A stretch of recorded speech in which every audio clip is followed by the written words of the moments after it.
Can't get enough of Kelly and Ramya? We're now on YouTube for you to indulge in highlights from our show. This year, this Saturday, September 30th, which is the annual day, marks the Day of Truth and Reconciliation. Each year, this day honors the children who never returned home and survivors of residential schools, as well as their families and communities in Indigenous communities around the country. And today we revisit with Brenda Gunn, as we usually do around this time of year. Brenda is the Academic and Research Director with the National Center for Truth and Reconciliation, and we're going to talk about this upcoming Day of Remembrance with her. Brenda, thanks for coming back on the show. Thanks so much for having me again. Appreciate your time. And before we get into what specifically this year is going on with the Center and with the National Day, can you just describe the National Center for Truth and Reconciliation for us and the work that you do for people who may be unfamiliar? Thank you. So the National Center for Truth and Reconciliation is the legacy body to the Truth and Reconciliation Commission of Canada. So from the settlement of the class action around treatment at residential schools, we had a Truth Commission in Canada. They released their final report in 2015. And as part of the wrapping up of the work of the TRC, they created the National Center for Truth and Reconciliation. And so our work is really threefold. We focus on public education and outreach. So that's a big focus of our work right now, especially around National Day for Truth and Reconciliation. We continue to do research to understand the history and legacy of residential schools. And we also hold an archive of all of the materials that were gathered by the TRC. And we also continue to acquire new documents. So we have all of the statements that the survivors gave to the TRC, for example. Wow.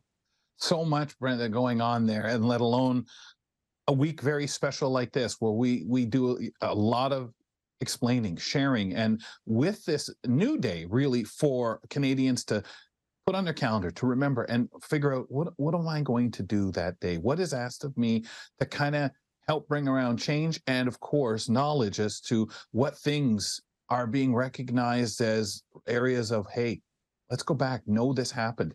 So can we describe the day itself, Saturday being the 30th, and how people can meaningfully participate? What would we like to see them do? So, I think what we need people to do is going to depend on where people are and their level of knowledge and prior engagement. So I do hope that the National Day for Truth and Reconciliation is a day where Canadians stop and reflect. What do you know? What do you still need to know? And really undertake to learn something new that day, share it with one another, and really commit to taking action to change. For us at the NCTR, education is critical to the reconciliation process. There can be no truth or no reconciliation before truth, as the survivors tell us, but we also need to take that information and move forward. So, if this is your first time, maybe you watch a film or listen to a podcast or read a book that shares some of the history around residential schools. If you know a bit about the history, maybe you start to learn more about the Indigenous peoples in your community. Or maybe you join some of the activities that are happening around, the powwows, the gatherings, the marches, and you go out and share and show your solidarity. So, I think action can be in a range of ways. It can also be, you can do something with your family. You can commit to taking action at the community level, or maybe even something at the national level, right? There's different levels as to where people can act. But importantly, National Day for Truth and Reconciliation is a day for commemoration and committing to action. We want to talk about what it symbolizes, Orange Shirt Day. And, you're directly related to what you're saying about meeting people where they are. how we can take part, even just through hashtags, through social media, which so many of us are spending a lot of time on our devices. The conversations are out there in many forums for us to take part in. But can we talk about the symbolism around Orange Shirt Day? Why are we paying attention to this this time of year and this time around, but also several years in now?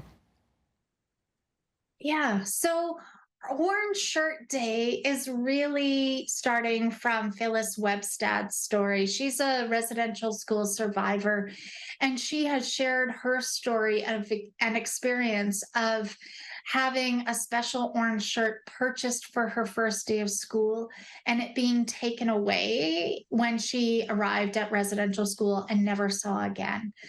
And I think beyond the losing of the actual shirt, it also symbolizes all that was attempted to be taken from Indigenous peoples through residential schools.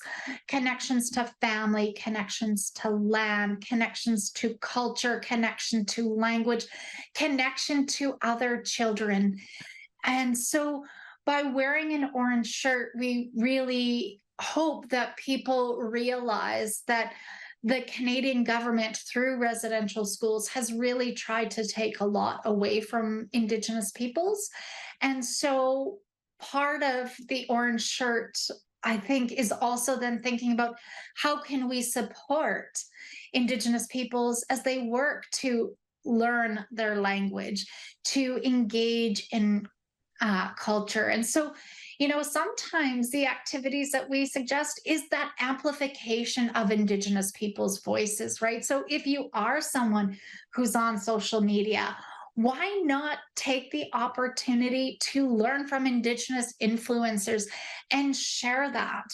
Or, one of the other things, I mean, no one wants to deal with trolls, but it shouldn't just be up to Indigenous peoples to constantly have to battle and address false information, right? So, supporting us in those efforts of sharing the truths around the history and legacy of residential school is also a really important action.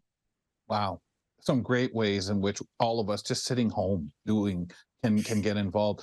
You mentioned, of course, the incident with the orange shirt. And it makes me think of children and how to explain. When I was in school, we certainly didn't learn anything really that for Indigenous people, a little bit, but we know a far cry from number one accuracy, or what we definitely should have been learning about. There are so many things out there being talked about now. So what are some good resources for teaching our children about the importance of truth and reconciliation?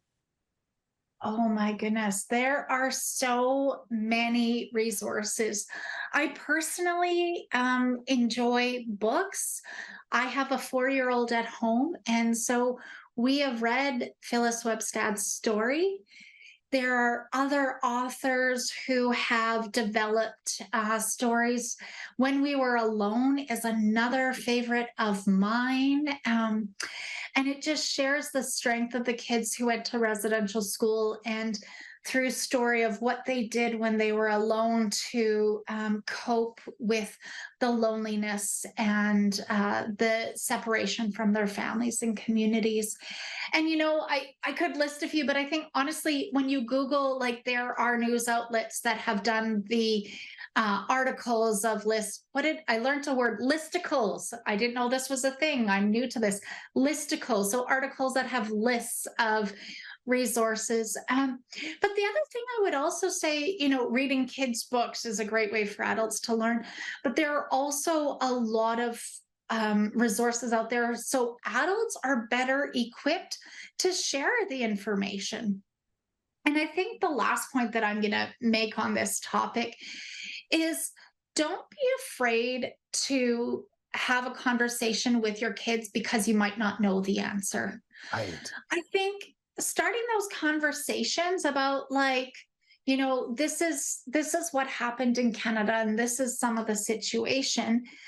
And then when questions come up and you don't know the answer, find it together. It's a great way to learn and to show kids that we don't always have to know the answers, but we have to have that curiosity and that willing to learn and to be open to new information. I think it demonstrates a lot to our kids to show that willingness to learn.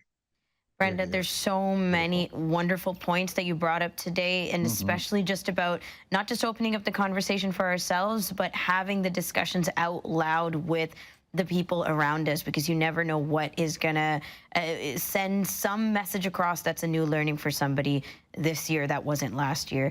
Thank you so much for your time. Thank you so much for having me, and I wish everyone a really powerful experience on National Day for Truth and Reconciliation. Appreciate it. Thanks, Brenda.